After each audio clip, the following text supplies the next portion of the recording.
President Cyril Ramaphosa's plane is in Washington this evening on a state visit to the United States, and we do understand that that is going to be taking place, in fact, later.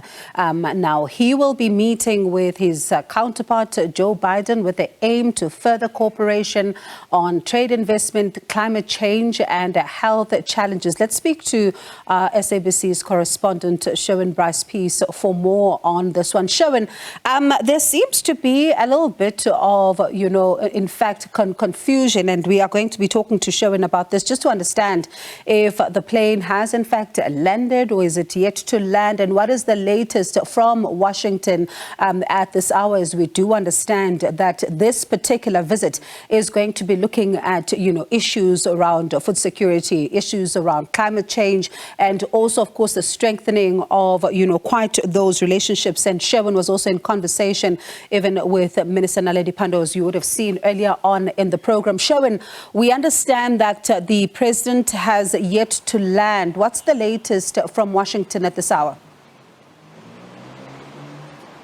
You're quite right, Bongi, where the president was initially expected around 4 p.m. your time this afternoon. Then it changed to 7 p.m. And now we're told the official landing time is 8 p.m.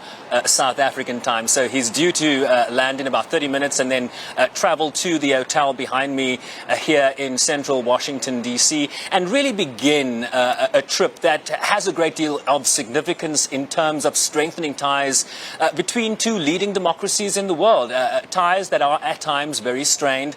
But the key focus areas here, Bongi, are things like regional and global security, trade and investment, the economy, a really important peg of this trip. Food security, climate, energy infrastructure, and then, of course, public health. Let's take one of those issues, for example, global and regional security. When we talk about global security, the first thing, of course, in our current times, of course, one thinks of the Ukraine conflict and the diverging views between Pretoria and Washington in that sense. You talked about our interview with Naledi Pandor earlier this afternoon. Yesterday, in fact, she spoke at the Council on Foreign Relations. She was in conversation with Jen Fraser, a former U.S. ambassador to South Africa and a former Assistant Secretary of State for African Affairs. And the question of South Africa's disposition towards the United States vis-a-vis its relations with countries like Russia, given what we are seeing play itself out in Europe in these times. A question really about South Africa's posture when it comes to relations with the United States as opposed to Russia. This was Naledi Pandor's response to Jen Fraser, really talking about the international architecture and framework that governs how countries should behave. Watch her response. So you can't say because Ukraine has been invaded that suddenly sovereignty is important, but it was never important for Palestine. It's very peculiar. If you believe in international law truly, then wherever sovereignty is infringed, it must apply. And this is the point we've been making, that we use the framework of international law unequally, depending on who is affected. And we are arguing that that must change.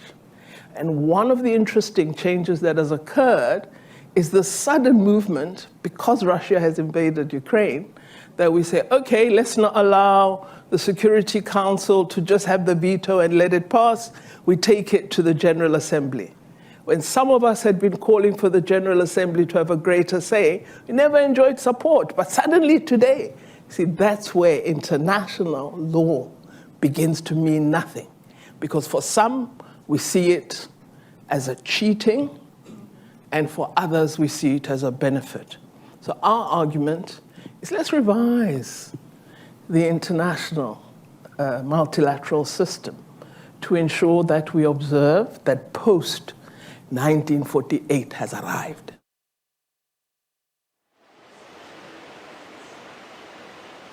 So if Naledi Pandor, South Africa's international relations minister, is to be believed, this discussion between the principals, essentially Ramaphosa and Biden, looks like it will be quite robust. Of course, he'll meet Kamala Harris, the vice president, for breakfast tomorrow morning before a lunch date with the US President Joe Biden at the White House.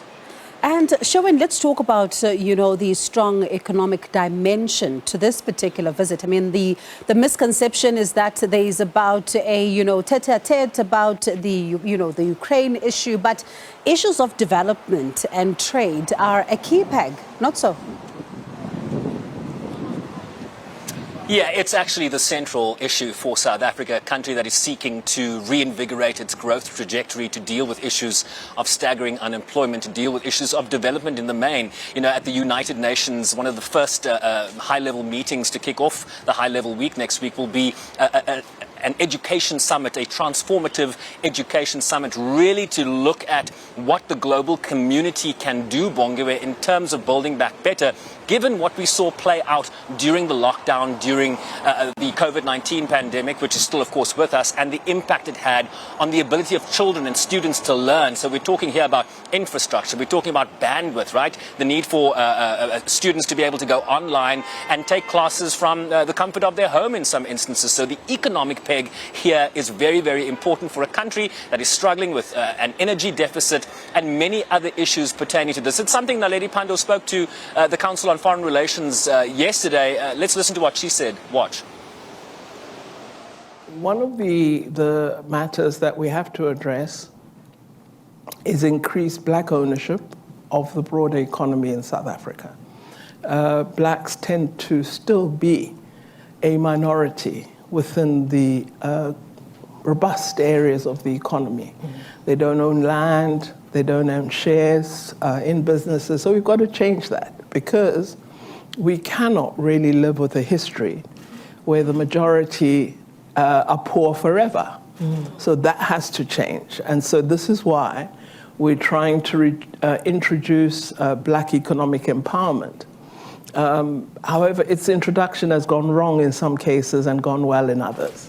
So we've got to get better at it. But addressing inequality and unequal access to the resources of South Africa is something that we cannot rest at attempting to do. So that is one, is to broaden ownership and have an inclusive economy where many more participate and have a real stake. And Bongi, one of the low-hanging fruit, certainly as described to us in terms of this economic relationship, is the removal of the tariffs that were imposed under the Trump administration on South Africa's aluminium and steel imports, exports to the United States. That is something that's very much going to be on the table. I asked Minister Pandor earlier if we can expect these tariffs to be removed at the end of this trip, and she said it was something that President Cyril Ramaphosa would certainly be raising with President Biden tomorrow. And Sherwin, as we then wrap up, let's throw forward to the UN General Assembly next week and what to expect with President Cyril Ramaphosa also heading to London for the Queen's funeral. Yeah, it's a really busy week expected at the United Nations. The initial plan was that he would travel straight from Washington to New York for the high-level meetings of the General Assembly. And then, of course, everything got scuppered by the death of Her Majesty Queen Elizabeth II. So President Ramaphosa will fly out of Washington, D.C. to London on Saturday. And, of course, Naledi Pandor, the Minister of International Relations, will then head South Africa's delegation at the United Nations. As I mentioned earlier, there will be discussions around transforming education. There will be discussions around climate change, adaptation and financing, a key peg for any developing country like South Africa seeking to transition away from a high dependence on fossil fuels like coal to the green revolution that countries are seeking to implement as we move towards that 2030 deadline and, of course, the 2050 deadline of net zero emissions. Certainly what Antonio Guterres, the Secretary General of the United Nations, is seeking from all countries around the world. So a lot on the table next week, but of course a lot of competing events, Bongiwe, in London, in New York, and certainly here in Washington, D.C. tomorrow. All right, Sherwin, thank you so much for your time. That is Sherwin Bryce-Pease, our correspondent, coming to us live from Washington ahead of that visit by the President.